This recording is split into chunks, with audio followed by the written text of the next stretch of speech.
কিন্তু সে যখন বলে ভারতবর্ষে মুসলমান থাকতে পারবে না, এই ভারতবর্ষে শুধু মুসলিম থাকতে পারবে, কিন্তু তার হয়তো ভুলে গেছেন আমাদের সংবিধানে স্পষ্টভাবে লেখা আছে, 25 থেকে 29তম সংবিধানে স্পষ্টভাবে লেখা আছে ভারতবর্ষ এখন ধর্ম নিরপেক্ষ দেশ, যেখানে হিন্দু, বৌদ্ধ, মুসলিম, খ্রিস্টান সবাই একত্রিতভাবে বাস করতে পারবে। কিন্তু একজন হিমন্ত বিশ্ব শর্মা সে কিভাবে বলে যে আজকে মুসলমান এখানে একত্রিতভাবে থাকতে পারবে না? সেই সুযোগ নিয়ে মৌলানা বদরুদ্দীন আজমল সাহেব বলে এই দেশে মুসলিম থাকতে পারবে কিন্তু হিন্দু থাকতে পারবে না। যেখানে আমার ভারতবর্ষের পপুলেশন মাত্র 14% মুসলমান, সেখানে সে কিভাবে বলে?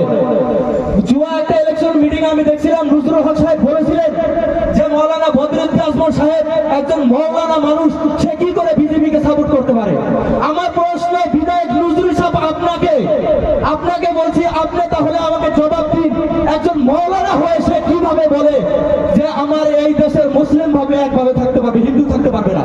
যেহেতু আমার ইসলাম ধর্মে স্পষ্ট ভাবে লেখা আছে যে তুমি তোমার নিজের ধর্মকে ভালো পাও কিন্তু অন্য ধর্মকে তুমি নিন্দা করতে পারবে না।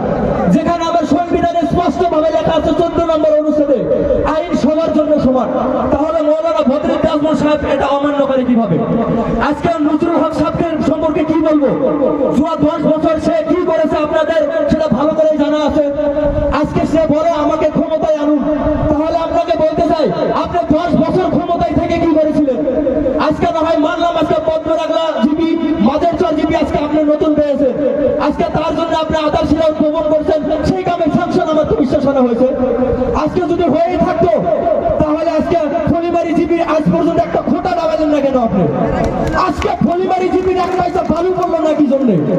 আপনি যদি এতই কর্মী দেবেন, আমার তো মনে হয় এই চরের ভিতরে সব থেকে যদি রাস্তা খারাপ থাকে সেটা হলো 11 নম্বর। 11 নম্বরে এক পয়সা মাটি আপনি কি জন্য ফেলাইলেন না? আপনি ধর্ম নিয়ে রাজনীতি করবেন না, অনুরোধ করি আমি একটাই, কারণ দান যদি করতে হয় তাহলে দান এমন ভাবে করুন যাতে এক হাত দিয়ে দিলে আর নিজের অন্য হাত জানে না। আপনারা দান করবেন না নজরুল হক সাহেবের মতো দান করবেন না। আজকে নজরুল হক আমি দেখেছি, নজরুল হক ক্ষমতায় এসে সে শুধু তার নিজের ব্যবহারটাই করেছে।